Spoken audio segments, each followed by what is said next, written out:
Hello and welcome back to the Bird's Eye View podcast. We are here on Monday, April 29th, and since we last recorded, the Blue Jays have gone 2-5. I'm your host, Zach Worden, joined as always by Jori Negin-Shecter, and Jori, vibes are all over the place right now for the Toronto Blue Jays. Yeah, that's a tough series for the Blue Jays, getting their butt handed to them against the Royals, getting their butt really handed to them against the Los Angeles Dodgers. As John Shire said, it's over. And yet it's not even May 1st. So lots of time left to be decided as far as the season goes, but certainly not where most fans wanted this team to be as the calendar approached springtime. Or maybe summertime. I don't know. Same difference. This team is not doing very well right now. Were there any spring showers? Are we expecting May flowers, I guess is the question at this point. Yes, exactly. This is a team that, as we've said over the past number of episodes, has a much higher ceiling than the 14-15 record that they sport at the time of recording. Yeah, interesting series this weekend. Obviously, tough Dodgers team comes into Rogers Center, gives them silencing of the boos, if you want to call it that. In game one, 12-2 win. Shohei Ohtani takes Chris Bassett yard in the first inning, like 3 pitches after the Rogers Center, like chorus of boos coming down. Game 2, I mean, Tyler Glasnow, fantastic. And then game 3, they pull out the win, but like not a confidence instilling win by any means. I mean, nothing out of the ordinary. And again, they struggled to score more than 5 runs in a win, even at that. So it's not like the offense has suddenly emerged and has evolved and reemerged as this legitimate piece of the puzzle. It's still they're getting by. When their pitching holds up, they are good.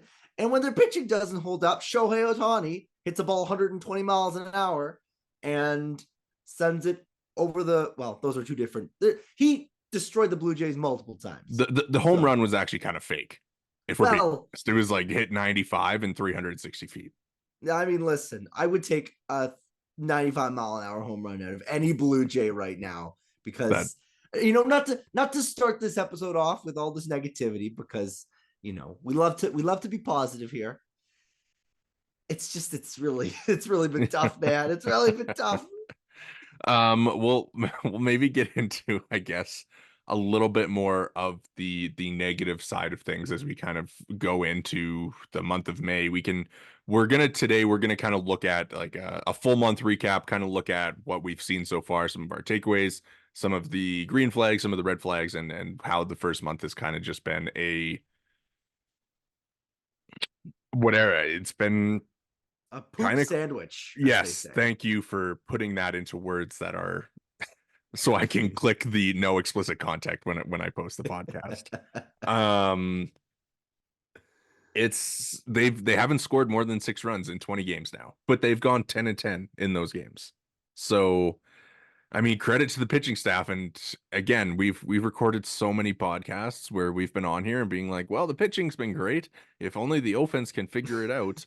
And there is just no realm where I see this offense like totally flipping a switch from now. We've been at this for over a calendar year now. So how on old television sets, if you left it on the same screen for too long, it would start to burn into the image, start to burn into the TV set. I feel like when I'm watching the Blue Jays, there's like a burn on the bottom of the screen where it says Toronto 3. The other team score fluctuates, and they win when it's more than 3, or when it's less than 3, and they lose when it's more than 3. But the Blue Jays do not score runs. That has been the MO for this entire month. And I mean, hopefully the warmer weather and maybe an open dome helps that cause. But again, we ask, where's Vlad? Where's Bo? Where's Springer? He's making nice catches in the outfield. He did beautiful out there, and it was on Sunday. Losing track of the days here, but he made a beautiful catch there in right field, and the reaction, he's fired up. Would be great if he was fired up because they were winning a lot of games, but I digress. Yeah, it's kind of funny, like looking back to where we were at the start of the year, where we were like pretty encouraged by Vlad and Springer. Like Springer's pulling the ball Vladdy's walking a ton and swing decisions look good, and swing decisions now are of course not as good anymore. And we kind of talked about it last week when the Gasborn, like we're not totally worried about Bo yet, but the concerns are there early in the year. I mean, Justin Turner was like this outstanding hitter, and I mean he's still been that. He's still a 150 WRC plus guy. IKF was like a 130 WRC plus guy, and surprise, surprise, that's down to 91. Um, but the team's three best hitters by xwOBA right now are Danny Jansen, Davis Schneider, and Justin Turner. I mean, good to know that the Davis Schneider experience hasn't gone anywhere. But yeah, I mean, there's hope on the horizon, maybe. I mean, Barger gets his call up. I mean, the first big swing he puts on a ball, he almost sends it out of Kaufman. But unfortunately, the cavernous outfield in Kansas City has other plans. He's looked all right, hasn't really done anything. I mean, he doesn't have a hit yet. Yeah, like I mean, there's He been is there's been 0 flashes. for 11 with Yeah, no like well, walks. listen, they put him out in left field, and he's never played left field in a So professional okay, I capacity. wanted to Well, he's talk made to. he's Oh, made a couple of catches though I too. Like wanted it's to not like talk he's to you. I wanted to talk to you about this because the okay. outrage over Barger playing left field, is that real outrage or is that just fake outrage because people want to be mad? I think no, I think it's both. I think you need to put a guy like Barger who, because of the state of the farm system, that's another discussion. Because of the state of the farm system, he's one of your best prospects. You want to put this guy in a position to succeed. Now, he's played a bunch of right field and he's played third base. His arm is really his greatest tool as far as defense goes. I think for Barger, though, to put him in left field for his first big league start, it's where you can fit him, because Kiermaier hits the injured list and you need Varsho in center, and he's still providing plenty of value, save for that one egregious dive he makes against the Dodgers. But I mean, he's really been still a revelation, I think, in a lot of respects, even though he's cooled off the last week. But you need to put this guy in a position to succeed. Put him at third base instead of IKF. Put IKF in left field. I'm sure he's capable in left field. Or, put Schneider in left field. Put Barger at third. You've got Clement can play a little bit of outfield. You've got a million utility guys, and yet somehow you've ended up with Barger in left field. It's poor. I don't want to say execution, but it's poor process decision. I don't know. There's not a lot of sensible decisions being made, it feels like at times. It's to me, I'm like it's not really a big deal to me because like right field, left field, like there's just the difference But as there's to a different far of like but which way that the balls are hit. But it no, but also hold on, it's not like hold he on, doesn't have experience on the left side of the field. No, but here's the thing. Here's the thing. Because think of it like if you're in left field, there are way more righties in the batter's box. And if they're going to pull it, you're going to be facing a lot more balls being pulled towards you. And it's going to be different than if you're in right field. And because again, it's mostly righties, it's going to be slicing towards you. I don't need to tell you this. You're a ball player, right? But I mean, to me, if Barger's never played a professional inning in left field, then of course he's going to make an egregious mistake on a ball. He's going to come in on a ball and then have to swing back and go, where did it go? Right? Like, and of course he's made a couple nice catches too. Like I think in the same game he made a nice grab. So I mean he's gonna get there. He's not gonna not learn how to play left field. But to me, putting him in left field for his first big league start, which is an eternity ago at this stage, and again he's acclimating, it's so strange to me. I just have a tough time like getting super upset about it because it is a spot in the outfield, which he has experience. He has experience on the left side of the field, so he's spent time at third base. So it's not like he should be totally shocked by the way that balls are coming off the bat on that side of the field. I mean, like the DRS and OAA are bad, and for him in left, he's like -2 DRS in 14 innings there, and then of course he had the one game in right. But I mean, like to me, he's there for his bat, and I would rather sacrifice a little bit of defense in left field than at third base. So like I'm fine with them leaving IKF at third because you want to have, a really good defensive infielder at third base, and then you can sacrifice in left instead of sacrificing at third and in left. But overall, I mean, Barger, he should be playing right field, of course, like with his arm and whatever, like that should be where he ends up. But of course, with George Springer there, you're not really going to move him over to left because he hasn't played a lot of left field in his career either. And it's a tough situation, but I mean, obviously Barger's there for his bat, so it's not like you're taking Dalton Varsho and playing him in left field when his value in center field is so much more. Yeah, I also, again, like I don't have Barger's stat line in front of me. I know he's got a couple of punch outs, but I mean, to me, I think there's positive signs at the very least of some positive regression, some growth. I mean, listen, it's his first cup of coffee in the big leagues, and you would figure, again, as is the case in the outfield, there will be acclimation to be had. Yeah, I mean, the jump between AAA and the major leagues is bigger than it's ever been. So it's not, I mean, look at Jackson Holiday, right? Like he's the best prospect in baseball and he went 1 for 31. I mean, Barger's got 20 at bats to get a hit before he's in that range. But I mean, you look at it like the barrel rate's really good, but that one barrel is the only hard hit ball that he's had. His average exit velo is like 84 right now. The launch angle is like not that bad, so he's not, hitting a ton of ground balls or whatever.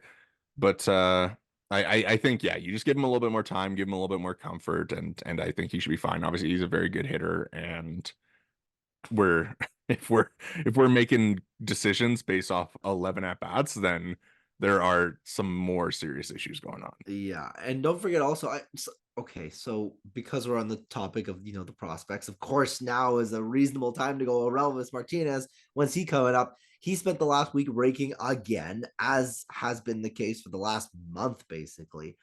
And I mean, what Super 2 comes up mid-month, I think, in May, or is it into June? But you would figure like he's still on the clock. He's still likely going to be making his debut at some point in the next. When we do our May recap, I would hope that we're talking about here's how Relvis Martinez has looked in his first cup of coffee in the big league. So as this relates to Barger, I guess it's just kind of like there's youth on the pipeline. There's stuff coming up. The problem is you've kind of locked in a couple guys at key positions for these prospects, namely Isaiah Kiner-Falefa, but hopefully there's still room to be had for a couple of young and exciting prospects. Yeah, I'm not sure when we'll actually see a Relvis. I mean, like obviously things have been good, but again, like talking about the jump between AAA and the majors, like does Barger's struggles give them any pause about like going to a Relvis, a guy who notoriously struggles each jump that he takes, right? Like every time he goes up to a new level, it takes him a few weeks or even longer than that to adjust to the new level. Like for a team that's win now, can you really afford to give him 2 weeks of run when more than likely it's going to be 2 weeks of learning experiences, and learning experiences is a nice way of saying bad play. Well, okay, let's because we can massage this and kind of talk about the bigger issue of play, which obviously is the offense, right? So obviously, Relvis is not coming up imminently. It's a couple weeks at a bare minimum.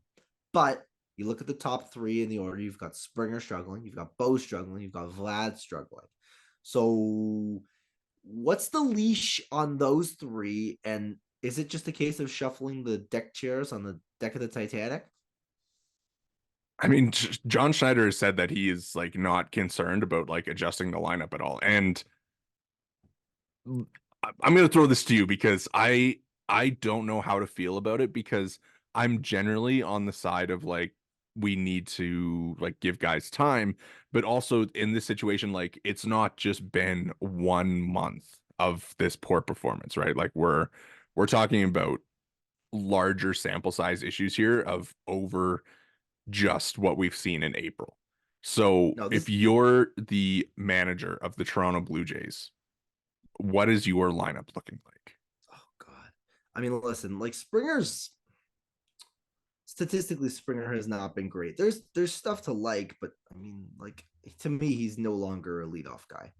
It doesn't seem any like it makes any sense for him to be your leadoff guy. But the problem is your other leadoff guy is supposed to be Bo Bichette, and if he's not hitting, then you're part-time players and Kevin Biggio, or I don't know, Davis Schneider, or maybe you go crazy and you put, I don't know, Ernie Clement, because you want this. There's a litany of part-time guys that you could put there, but maybe you're just like plucking and pulling and this guy today and that guy today, and it just becomes a case of whack-a-mole with the top of your lineup, which is not a process that's conducive to a good baseball team. It's kind of funny because I was actually listening to a Rocco Baldelli press conference last night, and it was from earlier this week when Edouard Julien hit 2 home runs, and he moved him in the lineup, and he said, I think Edouard responds well to change. And he's like, sometimes, you got to move guys around just to get them going a little bit. And we basically had this discussion in the group chat where we were discussing like managers and how effective that managers are in Major League Baseball, and whether John Schneider is in fact a good Major League Baseball manager. And I don't think either of us really has the answer, because how do you evaluate managers? You don't really know. But I think, and like we were talking Corbin Carroll as an example, right? Where Corbin Carroll gets moved down to 7th. And is that because Corbin Carroll is on a long-term contract, so he can't really get upset about moving from leadoff to the 8 hole because he's been playing bad? Whereas Vladimir Guerrero Jr. and Bo Bichette are leaving in 2 years. So if you drop them to like 6th or 7th, like are they going to be upset and move away? Or is that because Torey Lovullo has more pull or more respect in that locker room than somebody like John Schneider? I like it's a tough question to even look at, because realistically none of us have the answer. But I just think it's interesting to see like a Rocco Baldelli talk about moving guys around to try and spark them a little bit, or the Diamondbacks moving Corbin Carroll down, because I'm sure that's because he's been not performing well, but also to try and get him to perform better, right? Like, is that something that would be effective for Bo Bichette and Vladimir Guerrero Jr.? We don't know, because we've never seen it happen. I think my overwhelming takeaway from this John Schneider conversation is the immense frustration that after last year, and how, if I recall correctly, we spent large chunks of the summer basically talking about John Schneider's role as a vibes coordinator, and is John Schneider a good manager, and do the Blue Jays have too many cooks in the kitchen? And it was all mystifying and behind curtain number 2 and behind this, and we don't know this, and no one's in the clubhouse, and we didn't know anything. And the fact that this team hasn't just shut that up by being good is just perplexing.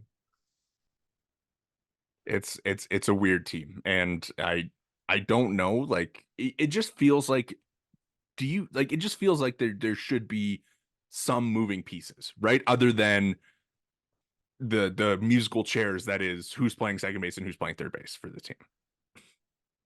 Like, do you agree with that? That it feels like something should be shifting, that kind of feels like they're at least trying to do something a little different. This is the problem, and it's been the problem for, again, just like every problem with this team, it's been the problem for 18 months, realistically. They're a team built with a lot of guys with comfortable floors and a lack of ability to hit their ceiling. So you're not going to trade for a catcher because Danny Jansen's your catcher, and he's a good catcher, not a great catcher. You're not going to trade Vlad Guerrero Jr. because you know what he's capable of, but it's what he's capable of, not what he's doing. At second base, you get a little bit of shuffling, right? But it took forever for David Schneider last year to become a prominent figure. And this year, even though he's one of their best hitters, he's still a part-time player. Shortstop again, you've got Bo. What he's capable of is not what he's doing. And then you've got the same thing. Third base, IKF, good, not great. Left field, on a healthy team, Dalton Varsho suddenly appears to be good, but also it's been a hot week or two, right? And who knows if this is what he actually is. It probably isn't, based on basically every StatCast metric. And then again, in center field, it's kind of just Kevin Kiermaier when healthy, good, not great.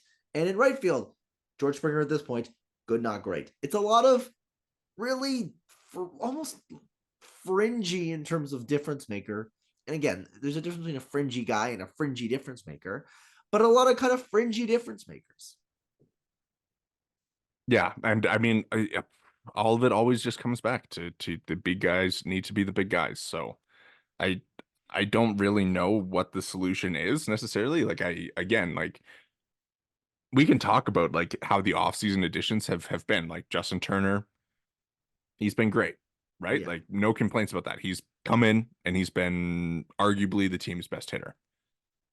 IKF has been great defensively, which we all expected, and the offense, like surprisingly, he actually has like his xWOBA is pretty good. So like, I mean, I think he's hitting the ball okay. It's just the fact that he's like not a great hitter to start with. So even for him hitting the ball okay, like probably isn't going to generate the best of results. And I mean, Daniel Vogelbach, I don't even know how to evaluate him because they just don't use He's a warm body until either Joey Votto shows up or I guess Orelvis Martinez shows up. him. He's not. What's Joey Votto doing Yeah, is he's apparently he's coaching clinics in Buffalo or maybe in Florida, in something Dunedin? Yeah, I in don't know. Dunedin. Like he's is he a figure? Like he rolled his ankle in a baseball game a month ago. Is he where is he now? And he's not even gonna be a savior. He's like 43. He's not literally 43, but he's ancient. I mean, I like it must be the worst rolled ankle of all time, is what I'm saying. If he's because he's still not even is he swinging yet? Like I haven't seen like I think he swung off a tee maybe, Yeah, who which is knows? insane. Who knows? I don't know. Anyways, It's bizarre.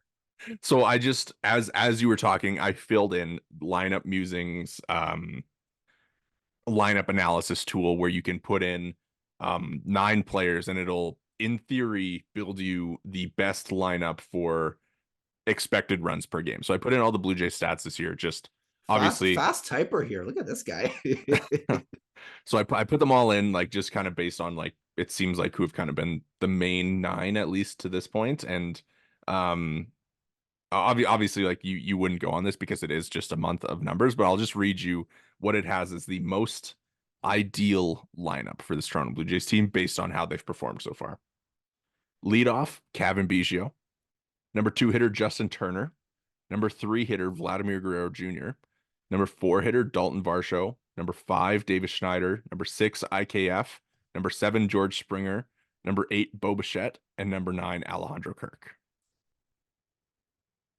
Bo might do some horrible things if you ever pencil his name in on the 8 spot. I feel like you would never hear the end of it. It would be a horrific scene in the clubhouse. I mean, But that sounds like the most reasonable lineup based on the last month, which is insane. to me, that like having Vlad in that third is obviously very interesting, but like I mean, he's still reaching base at an he's reaching base at a 323 clip. It's not that great, but I think the like hearing that and then seeing Springer, Bo, Kirk like 7, 8, 9 is the problem for sure. For sure. And again, like we don't even talk about Alejandro Kirk being a just complete non-factor. It's his first home run of the season over the weekend, Talk finally about showing fake some fake life. home runs. Yeah, like just man, I hate that we just have devolved into the negativity, but I just want something to look forward to with this team. And there's really so infrequently there's something to look forward to. Okay, let's move on from kind of some of the lineup stuff because obviously it's been an issue and first month of April they are obviously April's not over yet. They still have 2 games left in April, but we probably won't be recording a podcast in the next 2 days. So let's Listen, they could talk get no hit by Cole Reagans and all this stuff. who's the guy in his second MLB start tonight? Like that is the Oh, that's Easton McGee begging. game. The Easton McGee game, yeah. Jonathan Boland's gonna take the Blue Jays out behind the shed, but I guess we'll see. Yes. Let's talk about some of the green flags because I feel like we all know where the red flags are and what have been, I mean, I know to me like there's some very obvious like green flags from the early part of the season. But I'll let you start with something that has encouraged you through the first month of the season. I mean, I'll give you 3 names: Jose Barrios, and they're all for different reasons, or not different, but they're all different in how they. Jose Barrios, Jimmy Garcia, Yusei Kikuchi. The pitching, when it's been good, has been really, really good, which is kind of how this team is built. Jose Barrios looked like he was primed for regression during his last start based on how it started. It didn't really go so bad because it only went 5 innings because of the rain. And then Yusei Kikuchi looks like he is a genuine middle of the rotation, maybe arm now. Again, he had a bit of a call it a setback, call it what you want against the Dodgers, but it's also the Dodgers. And Jimmy Garcia looks like a huge part of the bullpen. Looks like he is their best reliever right now. I don't think it's particularly close. Yeah. I think those three names are like top of the list as far as like first month of the year. If you were to give out like team MVPs, like Barrios probably gets your team MVP, like your team Cy Young through the first month. Jimmy Garcia, like has arguably been one of the best relievers in baseball.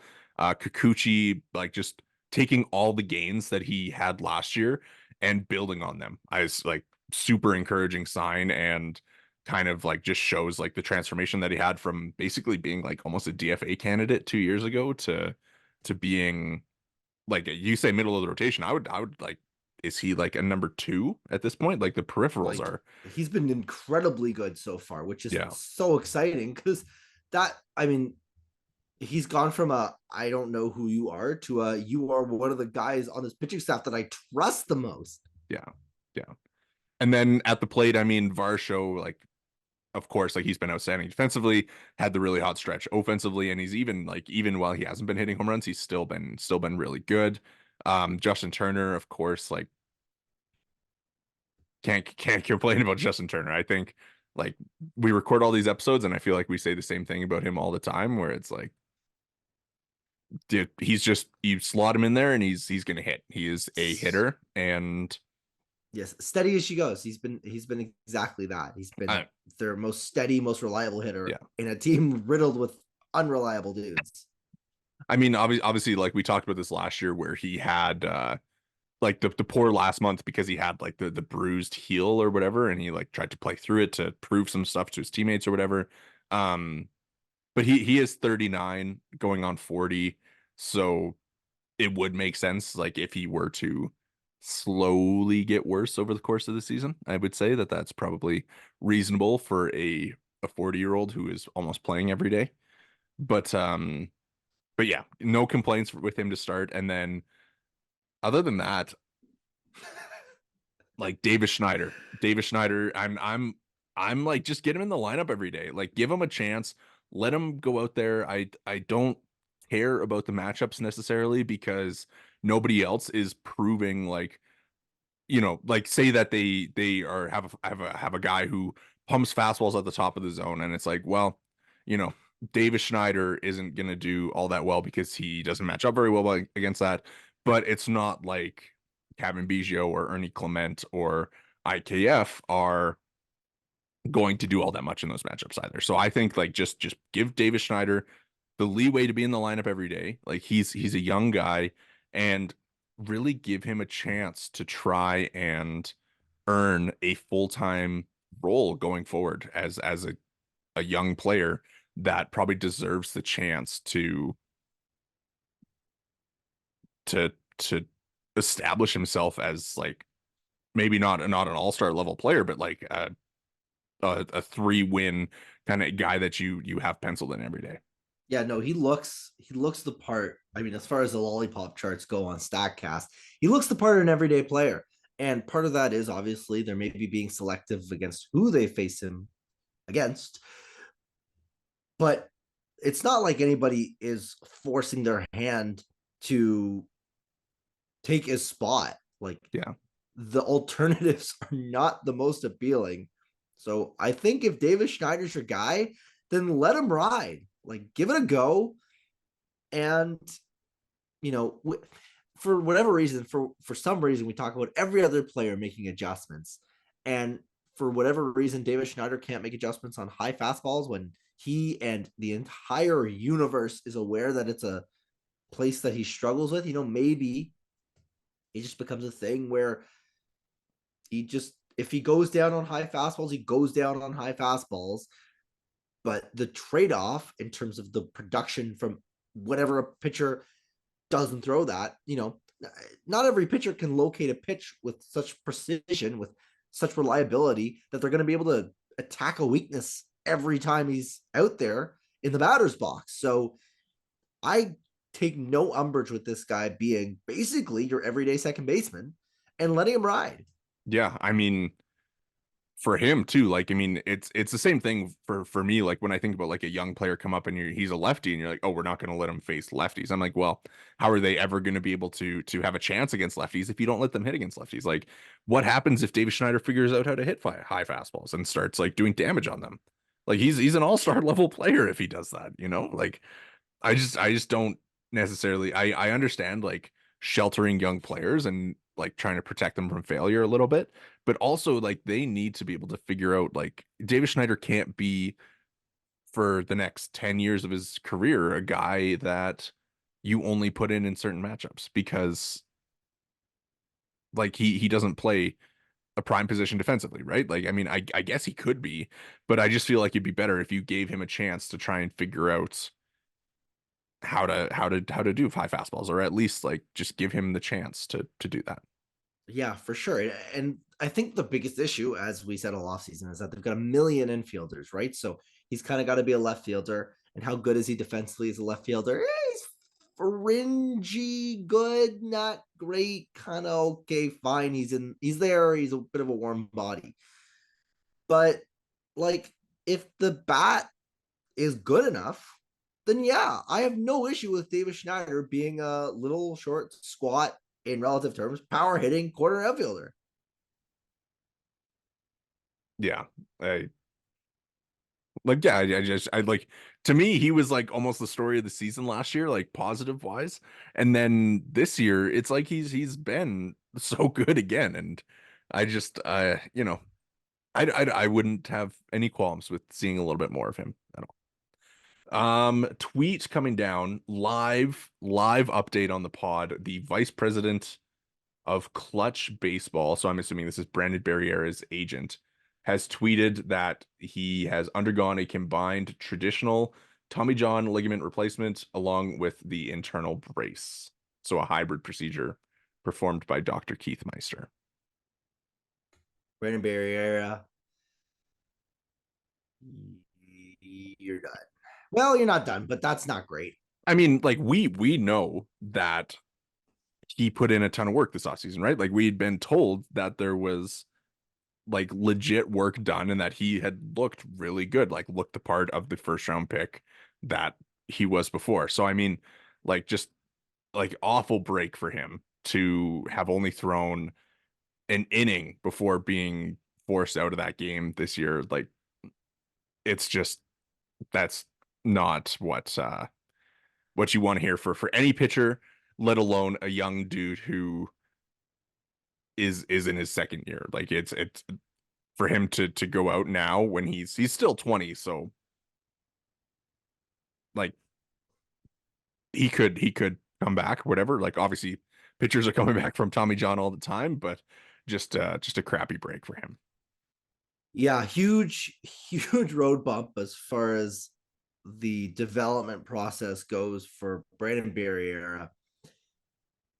Just a frustrating break for the Blue Jays. It's another first round pick for Ross Atkins, and if you want to include him, Mark Shapiro, that has not looked the part.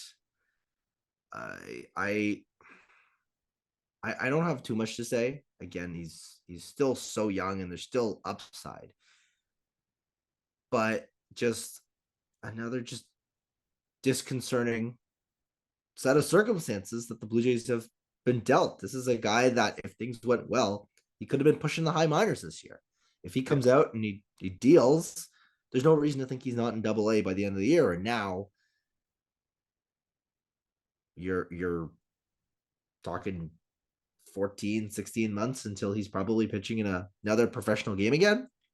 Yeah, I mean, like four of the Blue Jays' top five pitching prospects are on the IL right now, and obviously, like the Ricky Tiedemann news is better than I think anyone had expected it to be. However, it's still like concerning that he has this elbow injury, being such a young guy. Kenji Rojas has shoulder soreness. Landon Morotis, he went for an MRI for his forearm, and like, I'm not going to name the other Blue Jays top five, the healthy Blue Jays prospect, because we're not trying to put any evil on anyone here. But man, it's just like, as things go poorly at the major league level, to have kind of the minor league guys dropping like this is like, it's just no fun for anyone. Yeah. If there's even a silver lining of silver linings, it's really Ricky Tiedemann was the only guy that potentially could have affected the major league team this year. But I mean, listen, like he struggled in the first month. He's now gone for an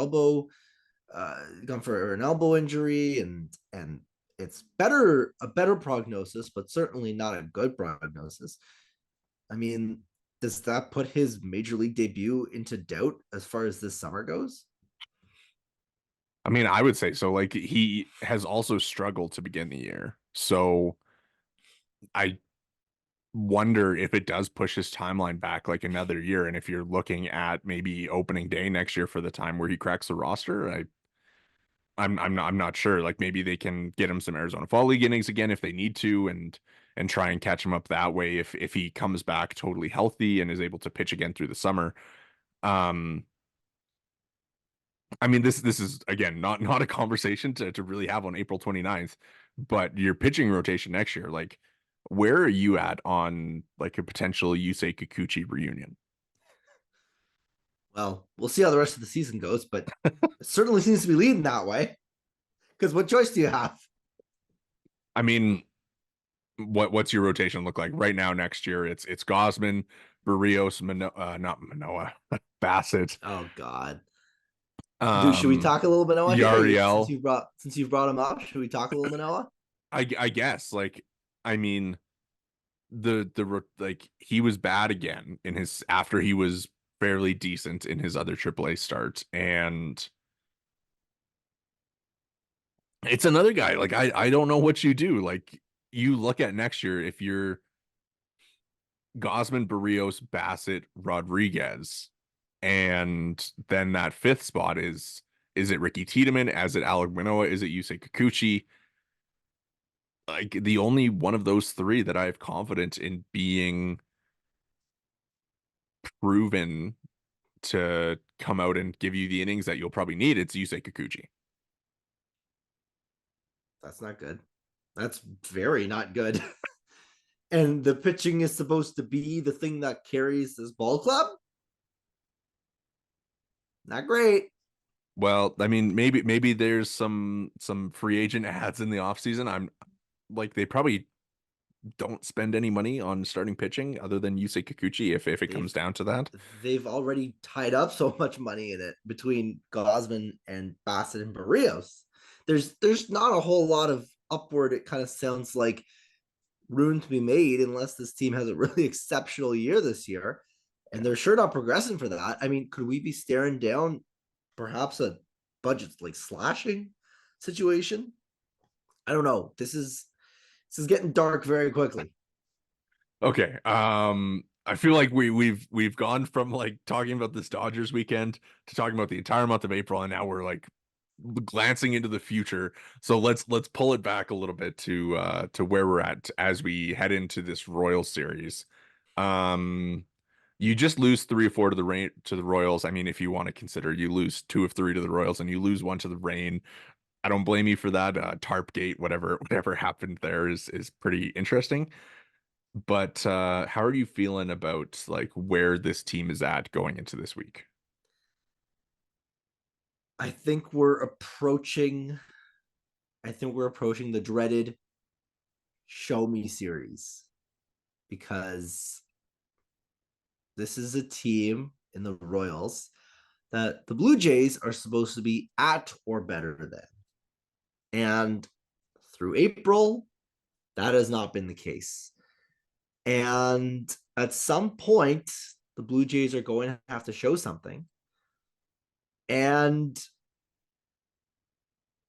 it's almost May. Who are you? What's because you're not running on a runway. It's early. But May 1st is in 2 days. So you're kind of starting to get to the point where you kind of are who you are. And if the Blue Jays aren't going to show something, especially against, like, let's be real, Cole Reagans has been good this year, and Seth Lugo's been good this year, but Seth Lugo is still Seth Lugo. He shouldn't dice you up to that degree. I mean, I'm And I'm a Jonathan, Seth Lugo believer, so be careful okay, where you go there. okay. Well, listen, Jonathan Bolin is making his second career major league start against the Blue Jays tonight. That is, dare I say it, a must win. The Royals only have 3 guys with the WRC plus above 100. You should be lining up to beat this team in terms of just the way that it matches up. I get that they're similarly built as far as their pitching being the strong suit of their team, but your hitters should, in theory, be better than the Royals hitters. It's basically Bobby Witt Jr., Vinny Pasquantino, and their band of merry men. Am I forgetting someone? I mean, Salvi's been, Salvi's been great for them. I yeah. mean, he's been good. I guess it's those three. But the Blue Jays should, in theory, have more than 3 really good hitters. And yet somehow Davis Schneider is the best they can offer, or Danny Jansen. All right. So before we go, I want to ask you if this concerns you, just kind of speaking as the first month recap. So on May 1st last year, here were the 6 playoff teams. Or sorry, I'll do all 12. But so in the American League on May 1st last year, the playoff teams were Tampa Bay, Texas, Minnesota, Baltimore, Toronto, and Houston. The 6 teams to make the playoffs were Tampa Bay, Texas, Minnesota, Baltimore, Toronto, and Houston. And in the NL, the 6 playoff teams were Pittsburgh, Atlanta, LA, Milwaukee, Arizona, and Miami. So on May 1st last year, 11 of the 12 playoff teams were in playoff positions. Does that concern you as far as 2024 goes? Listen, all I'm saying is that Yankees downfall come well, yeah, it concerns me. I don't really think there's any way to kind of put it otherwise. Because if you asked me today, is this Blue Jays team a playoff team? I can't answer yes to that. And I mean, you're basically looking at the division. I think it's not out of reach because it's early, but the Orioles and the Yankees both have much better future prospects as far as this season goes than I would say the Blue Jays do. So you're eyeing up the wild card, and then goodness, I mean, are you going to be able to beat out the Kansas City Royals who just had their way with you? I mean, you're in a similar spot to the Tampa Bay Rays and the Texas Rangers. Well, the Rangers have a +7 run differential. You have a -24 run differential. And the Rangers are going to be getting Max Scherzer, Jacob deGrom, Corey Seager hasn't been very good yet. Like they have guys, Tyler Mahle, like they have guys coming back as well. Like it's not like the Blue Jays can look at their IL and be like, yeah, man, when we get Kevin Kiermaier back, we're going to really hit our stride. And even at that, we haven't even mentioned the Boston Red Sox, who have been much better this year than I think a lot of people anticipated. And don't forget the Minnesota Twins, who are a playoff team last year and just took it to the Blue Jays this year, and in theory are better than them. I don't even know if they're better than them, but it's again, where is the avenue to get in there? Are you concerned about the Red Sox? Because I think the Red Sox, they have the best ERA in baseball. And for a team that kind of historically has been like all hit, no pitching, for them to kind of figure things out on the pitching side with like Cutter Crawford, obviously Nick Pavetta's hurt, like Brian Bayo, like those type of guys to really turn it on. Like Tanner Houck has been He's been outstanding. unbelievable. And for, I mean, their hitters, like their hitters haven't been all that special yet either. And so to me, like when Rafael Devers and Tristan Cassis is out for a while right now too, but like when these guys start to really like probably similar to the Red Sox, right? Or sorry, to the Blue Jays, where Tyler O'Neill's probably not going to have a 221 WRC plus by the end of the year. You you would figure, but We'll have a little CanCon, but even that probably is a bridge too far. But no, I mean, yeah, the Red Sox concern me. I don't think there's any other way to put it. They look like a good team, which they were not the last couple of years, but now suddenly are. So there's just another piece of the puzzle as far as the American League East goes that you've got to deal with. And I mean, listen, the Tampa Bay Rays look like the devil magic, so to speak, has finally maybe run its course. But it's also the Tampa Bay Rays. Would it really shock you all that much if they rang off like a 13-game win streak in the middle of May or June and all of a sudden we're in the mix for the division? Because it would not surprise me. they they're such a weird team, the Rays. It's kind of funny. Like, Perplexing. I mean, again, like they have two all-star level pitching staffs on their roster, and it's just like most of those guys are hurt. So they like next year, I think the Rays will be a little scary when they get all those guys back. Um, but yeah, I mean, if you look at the standings right now, like I kind of mentioned the six last year around this point who are in playoff position, and right now, like who would have predicted that the six American League playoff teams could potentially be Cleveland, New York, Seattle, Baltimore, Kansas City, and Detroit? That's baseball, baby. That is certainly baseball. But yeah, I don't know. It's a little concerning to me because like yes, it is early, but it's not like you look at it being early and that like correlating to being a playoff team. I just I just don't know what this team is going to do in the next 3 months, 4 months. Let's chop it down to July 31st, August 1st, the trade deadline. I don't really know what the Blue Jays are going to do in the next 3 months. That's going to change the prognosis of where this team heads into basically late summer and September baseball and beyond. It's early. Who knows? The Pirates were in a playoff spot last year at this time, but I wouldn't bet on that being the exception Yeah. in the Okay. Blue Jays case.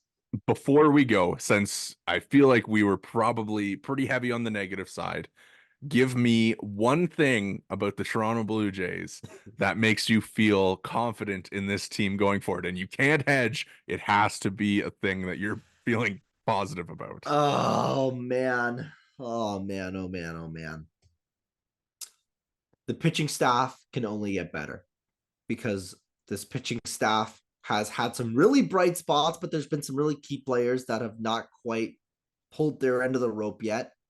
I would say a guy like a Jordan Romano, who has a long history of success, has sputtered a little bit coming back from injury. And I would say the same goes for a guy like an Eric Swanson. And I think as well with the pitching, you've got Kevin Gausman, who obviously started the year hurt and has not been great at times. But I mean, against the Dodgers, it was his best start of the season, arguably to that point. And perhaps he's able to put those maybe not as great starts against, say, the Rockies in the rearview mirror. And as the weather warms up, maybe he gets better. And I would even say similar for Chris Bassett. He doesn't quite have the upside of a Kevin Gausman, but certainly I would say that things should get better for him as the season progresses. And then you've got a lot of options as far as that fifth starter spot. And Yariel looks pretty good, at least for now. And if he sputters, maybe Alek Manoah, if I dare say, shows up in May. Maybe the weather gets warm and he starts getting better. Or, maybe Ricky Tiedemann ends up being healthy and he becomes a factor. The pitching can only get better from here. So it's really just if the bats can pull their weight. This is a recording. Yeah, if the weather gets warmer, the pitchers will maybe be a little better. Because pitchers, notably get better as the year goes along. All right. Well, that will do it for us here today at the Bird's Eye View podcast. Make sure to drop a follow or review wherever you get your pods. You can follow, like, and comment on YouTube. We're there at Bird's Eye View Pod. You can follow us all on Twitter. I am at Worden_Zach. Jori is at Jori Negin-Shecter. The pod is at BEV_pod. Thanks so much for listening and enjoy the games this week.